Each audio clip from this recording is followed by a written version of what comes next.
नमस्कार, insider live का top news video देख रहे हैं आप और मैं हूं आपके साथ कोमल।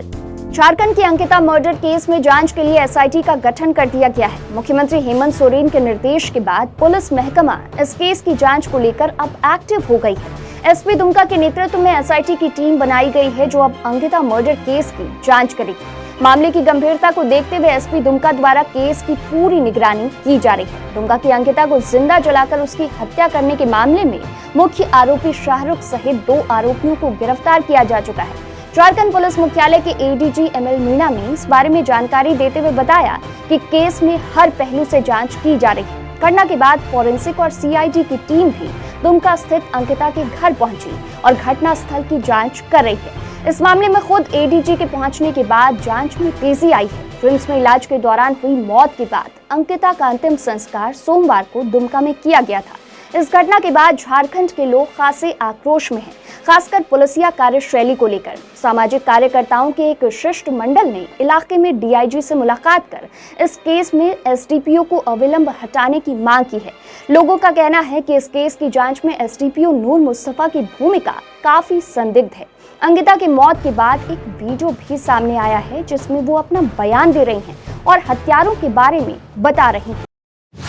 गुलाम नबी आजाद का कांग्रेस से 50 साल पुराना रिश्ता टूट चुका है। पार्टी छोड़ने के बाद उनके सहयोगी रहे अनेक शख्सियतों ने बयान के जरिए निशाना साधा है, लेकिन उन्होंने कहा कि जब किसी की स्वीकार्यता नई पीढ़ी को स्वीकार ना हो तो साथ छोड़ देना चाहिए। इन सब के बीच जब उन्होंने इस्तीफा दिया तो कांग्रेस को एक और बड़ा झटका लगा है। पूर्व उप मुख्यमंत्री ताराचंद समेत 50 से ज्यादा नेताओं ने इस्तीफा दे दिया है। इन सभी नेताओं ने जम्मू में प्रेस वार्ता कर कांग्रेस का दामन छोड़कर गुलाम नबी आजाद को समर्थन देने का ऐलान किया है। इस दौरान बलवान सिंह ने कहा कि हमने गुलाम नबी आजाद के समर्थन में कांग्रेस अध्यक्ष सोनिया गांधी को एक संयुक्त इस्तीफा सौंपा है।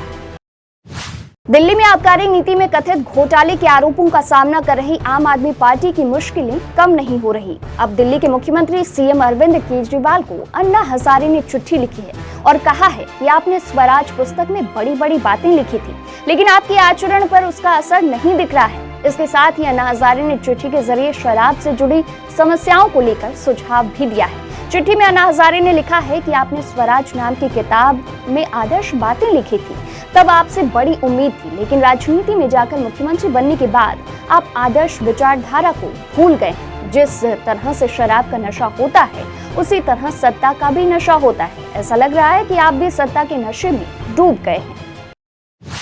मुख्यमंत्री नीतीश कुमार की ओर से आज कैबिनेट की बैठक बुलाई गई थी। नई सरकार के विश्वास मत हासिल करने के बाद ये कैबिनेट की पहली मीटिंग थी।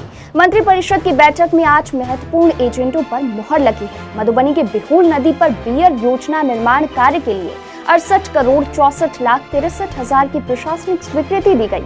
साल 2023 के लिए बिहार सरकार के कार्यालय में अवकाश और नेगोशिएबल इंस्ट्रूमेंट्स एक्ट के तहत अवकाश की घोषणा की स्वीकृति दी गई। समग्र शिक्षा अभियान स्कीम के तहत शिक्षकों के वेतन भुगतान के लिए 64 अरब 40 लाख रुपए की सहायक अनुदान मद की स्वीकृति दी गई।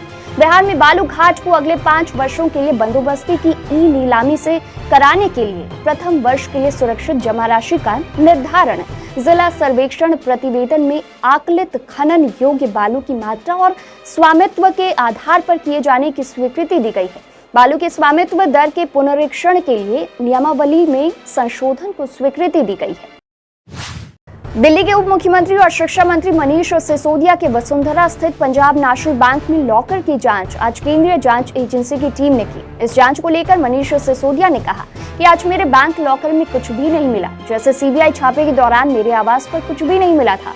मैं खुश हूँ, मुझे क्लीन चिट मिल गई है। सीबीआई अधिकारियों ने हमारे साथ अच्छा व्यवहार किया और हमने भी उनका सहयोग किया। सच्चाई की जीत हुई। सिसोदिया ने कहा कि सीबीआई पर पीएम का दबाव है, किसी तरह से मनीष सिसोदिया को 2 से 3 महीने के लिए जेल में डालो। उन्होंने कहा कि कोई एक पैसे की हेराफेरी नहीं हुई। मुझे खुशी है कि प्रधानमंत्री ने मेरे घर पर छापा पड़वाया, मेरे लॉकर की जांच करवाई, जिसमें से कुछ भी नहीं मिला। ये सबूत है कि पीएम की जांच में मेरा परिवार और मैं पाक साफ निकले।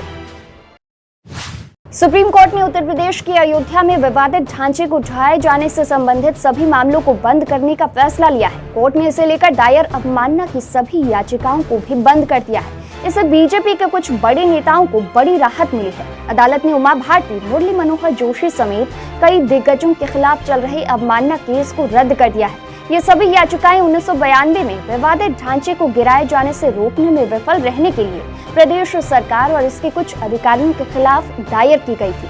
अदालत ने कहा कि अब ऐसी कोई वजह नहीं है कि आरोपी रहे इन लोगों पर केस चलाया जाए। KRK यानी कमाल राशिद खान बॉलीवुड फिल्म इंडस्ट्री में अपने विवादित बयानों के लिए चर्चा में रहते हैं। अपने आप को फिल्म क्रिटिक बताने वाले KRK को पुलिस ने गिरफ्तार कर लिया है। KRK को मलाड पुलिस ने गिरफ्तार कर लिया है। कमाल राशिद खान के खिलाफ मलाड पुलिस स्टेशन में शिकायत दर्ज की गई थी, जिसके बाद उन्हें पुलिस ने एयरपोर्ट से अपनी हिरासत में ले लिया है। तो फिलहाल के लिए इस खबर में इतना ही। और भी खबरों के लिए साइट लाइव को सब्सक्राइब कर लें।